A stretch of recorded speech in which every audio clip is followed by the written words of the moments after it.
मेरा सामान लेके आओ। आज से मैं यहीं रहने वाली हूँ। यहीं रहने वाली हूँ मतलब?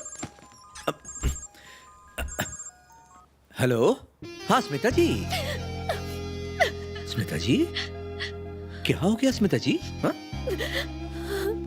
बताइए तो सही। अरे ये क्या बे? फालतू का इमोशनल ब्लैकमेल करके नाटक कर रही है। आज के बाद अगर राम बाबू को फोन किया ना तो तेरा नंबर लोकल ट्रेन में लिखवा दूंगी। रख। गंगा, स्मिता जी से तेरा बात करने का तरीका बिल्कुल गलत है। जी, उसका तो अब मैं मर्डर कर दूंगी। हे राम, हे राम। जानते हो वो कौन है? नागिन है वो।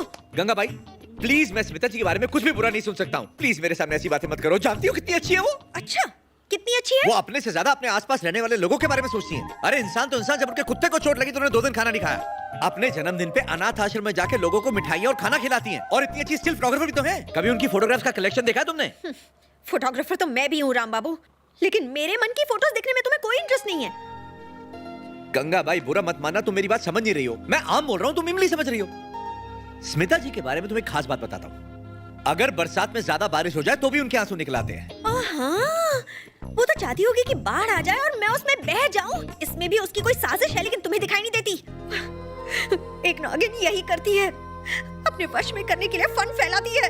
गंगा गंगा गंगा भाई, अरे तुम तो औरतों की तरह रोने लगी। कहीं तुम्हें मुझसे प्यार तो नहीं हो गया? ये भी कोई पूछने की बात है? अरे रे रे रे रे रे देवा रे देवा, अगर तुम मुझे पहले बताती तो कुछ हो भी सकता था। अब क्यों नहीं हो सकता? मैं और स्मिता अब काफी क्लोज आ गए हैं। कितने क्लोज? बहुत क्लोज, बहुत क्लोज। तुम दोनों को गोली मार के मैं आत्महत्या कर लूंगी। तो कर लो ना, हमें क्यों मारोगी? एक तो बताया नहीं और मुझे पे चढ़ रही हो। क्यों?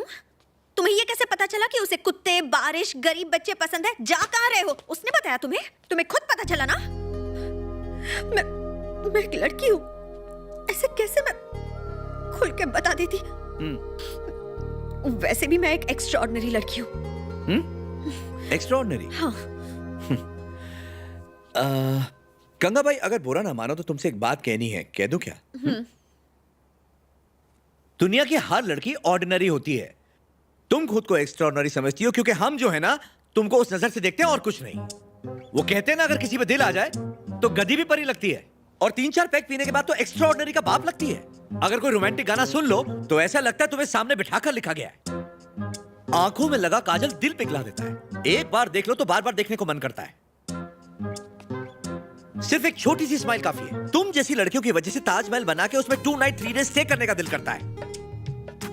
गंगा भाई जरा मुझे एक बात बताओ, लड़कियों और समुद्र की लहरों में क्या कनेक्शन है? चांद और तुम्हारा क्या रिलेशन है? तुम्हारी मुस्कुराहट क्या चांदनी जैसी है? हाँ? पूनम के चांद जैसी है जिसे देखते कोई दीवाना हो जाए, फिदा हो जाए। बेसिकली क्या तुम वो हसीना हो जिसकी वजह से आदमी शायर बनता है? कोई लड़की एक्स्ट्राऑर्डिनरी नहीं होती। दुनिया की कोई लड़की नहीं होती ना, सब एक जैसी ऑर्डिनरी ही होती है। Come on. गंगा जी, अब मैं आपको बताता हूं एक लड़का क्या चाहता है। एक लड़का ऑर्डिनरी लड़की चाहता है। सरगुण संपन्न औरत वो होती है जो ऑर्डिनरी और सिंपल हो। अब रेखा जी को देख लो, ऑर्डिनरी है। मुमताज जी ऑर्डिनरी। औरत जितनी ऑर्डिनरी बन के रहे उतनी ही सुंदर लगती है। लेकिन तुम तो एक्स्ट्राऑर्डिनरी हो। गंगा जी, दिल पे छुरी चला दी। मुझे कभी छोड़ के मत जाना रामू। पागल कुत्ते ने काट लिया ना तो भी मैं ना छोड़ूं। दोनों जादू की जप्पी।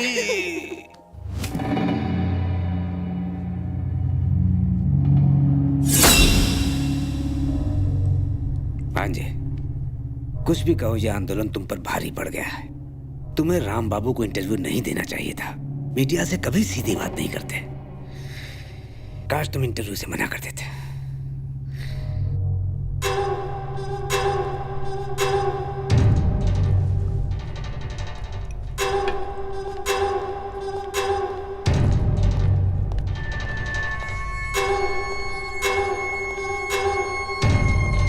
पापा, बोल बेटा। आंदोलन में जान डालने के लिए मुझे इमोशनल भाषण की जरूरत है।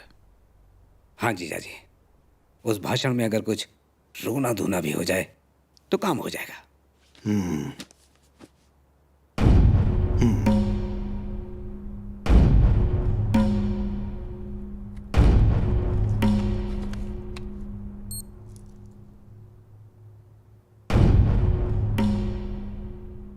हमारे आंदोलन को जिस तरह का राजनीतिक रंग दिया गया है, उससे लगता है कि तेलुगु लोगों का सपना कभी पूरा नहीं होगा। जब मैं अपने राज्य के पिछड़े हुए लोगों को देखता हूं, उनके आंसू रोता हूं। पता नहीं अब कौन हमारे लिए लड़ेगा। मैं बस ये जानना चाहता हूं कि इसमें मेरी क्या गलती थी। गरीबों के बारे में सोचना क्या गलत है? क्या कोई जुर्म है? हर गरीब के घर में 2 वक्त के खाने का सपना देखना क्या कोई गुनाह है? यहाँ के लोग ढंग से 2 वक्त का खाना तक नहीं खा पाते। हाँ, ना मुझे ना मेरे बेटे को सत्ता का लालच नहीं है। अगर इस आंदोलन के लिए मेरे प्राण भी चले जाएं, तो परवाह नहीं है, मैं अपनी जान दे दूंगा। मगर लोगों को उनका हक दिला कर रहूंगा। इसका एक ही रास्ता है कि इस भ्रष्ट और अराजक सरकार को उखाड़ फेंकना है। तब तेलुगुओं का सपना पूरा होगा, तेलुगुओं का भला होगा, तेलुगु का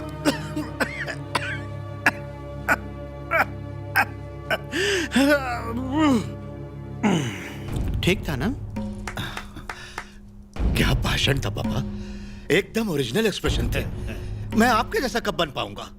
मुझसे कभी नहीं हो पाएगा। हे, तू तो मुझसे भी आगे निकल गया रे। ये वीडियो हर चैनल पर आ जाए, फिर देखना कमाल। लोग तुझे कैसे जीरो से फिर हीरो बना देते हैं।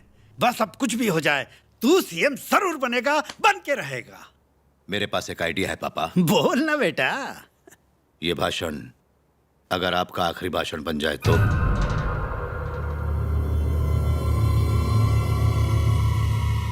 ये क्या कह रहा है?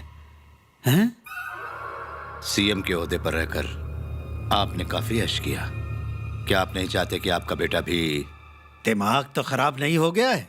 इस राज्य के लिए जान दे सकते हैं, तो अपने बेटे के लिए नहीं? हे, लगता है तू पागल हो गया। सुना तूने ये क्या कह रहा है?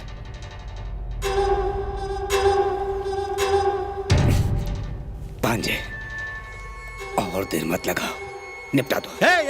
तू भी देखा मेरा एडवांस प्लानिंग काम आया ना? फास्ट फॉरवर्ड बनना पड़ता है मीडिया में। अब टपकने वाला बिना बताए टपक जाए तो हम बेवजह लटक जाएंगे ना बिन डोरी के। अब उसका क्या गया? वो तो बिना टाटा किए रफा दफा हो गया।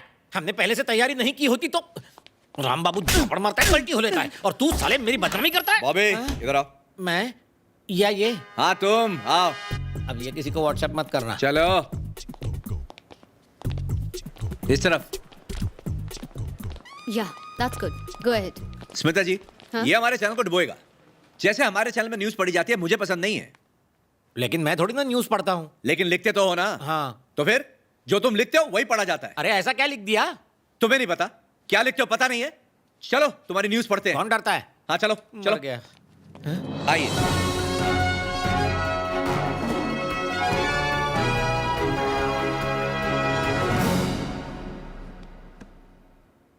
न्यूज क्या होती है और ये क्या बनाकर लिखता है? ध्यान से सुनिएगा कि यहां पर न्यूज पे कैसे तड़का लगाया जाता है। न्यूज ये है, आंध्र प्रदेश सरकार की तरफ से पीएम को मिलने 4 लोगों की कमेटी आज दिल्ली गई। पीपल के पेड़ को नारियल चढ़ाने के बावजूद उन मंत्रियों को पीपल ने भगा दिया। दिल्ली की आम बिल्लियों ने साइलेंट हो जा। ये क्या कॉमेडी सर्कस है? सीधा न्यूज पढ़ना। बीबीसी सीएनएन चैनल नहीं देखा क्या? वो तुम्हारी तरह नौटंकी करते हैं। अबे सीधा न्यूज पढ़ो ना। नहीं तू बता, तू एक्टर है क्या? साले तू बस एक न्यूज रीडर है। न्यूज को टेढ़ा बना के क्यों पढ़ता है? हाँ? टेढ़ा बना के क्यों पढ़ता है तू? टेढ़ा होकर थोड़ा ही पढ़ रहा था। Next news, next news. अगली न्यूज। एक्टर प्रकाश राज ने अपनी पत्नी से तलाक लेने के लिए आज हाई कोर्ट में अपील की। शादी फिल्मी सितारों के लिए मजाक के सिवा कुछ नहीं। फिर वो नागार्जुन, पवन कल्याण हो या प्रकाश राज। तलाक ही लेना था तो मंडप और खाने पे खर्चा क्यों किया? प्रकाश राज ने हाई कोर्ट को धमकाया कि जल्दी तलाक दिलवाओ। अबे पांडु, जब न्यूज प्रकाश राज के बारे में है तो उसमें नागार्जुन और पवन कल्याण को घसीटने की क्या जरूरत है? तुझे पता है ना पवन कल्याण हटेला है। उसने ये खबर सुनी तो सड़क पे नंगा करके ठोक ठोक के मारेगा। ठोक ठोक के मारेगा तुझे। साला पांडु, हाई कोर्ट में कोई नहीं बोलता है, वो भी जज के सामने। गधा साला। नेक्स्ट न्यूज पे चले। Next news. अगली खबर। मशहूर एक्टर एलियन डिक्रूज ने कहा उनकी कामयाबी का राज वो डायरेक्टर्स हैं जो उन्हें गाइड करते हैं। हसीन एलियन डिक्रूज ने कहा कि कामयाबी के लिए कुछ भी चलेगा। बॉलीवुड में धूम मचाने वाली इस एक्टर को डायरेक्टर के कहने पर चिकनी बिकिनी चमेली बनकर छप छप छप्पा करने से कोई एतराज नहीं है। वो बोल्ड सीन भी बिना बोल्ट लगाए कर सकती है।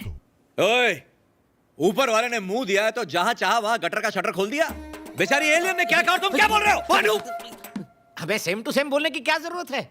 अरे मिर्ची बिना चटनी कैसे बनेगी? ये उल्लू के पट्टे के थकेली न्यूज देखेंगे, चैनल बदल देंगे। न्यूज को मसाला न्यूज बनाने में कितना दिमाग लगता है, पहले इत्तू सी होती है, खींच के बड़ा करना पड़ता है। ये टैलेंट मेरे अंदर कूट कूट के भरा हुआ है। अगर दुल्हन वही पिया जो मन भाए तो न्यूज वही जो टीआरपी लेके आए। I can understand your pain, try to understand my pain also. Main news का वक्त हो गया है, कल्टी खाऊं क्या? प्लीज, मजा आया होगा, तुम निकलो अब।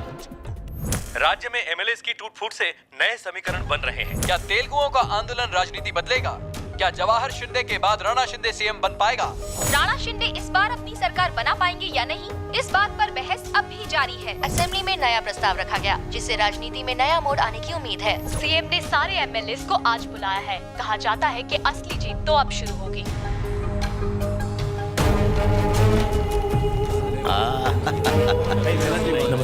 नमस्कार। सब ठीक ठाक? नमस्कार साहब। इस बार आपको सपोर्ट मिलना चाहिए। सरकार हमारी ही बन रही है। नमस्कार। अरे बैठिए। 3 बहुत है। 5 का तो खर्चा हो गया, 3 कैसे लूं? 2 साल बाद इलेक्शन होने वाले हैं, हमारी सरकार बन जाए तब 5 के 10 करोड़ ले लेना। चलो जाओ। हेलो। हाँ, तुम कहाँ हो? क्यों? विठल का फोन आया था। सब ठीक तो है ना?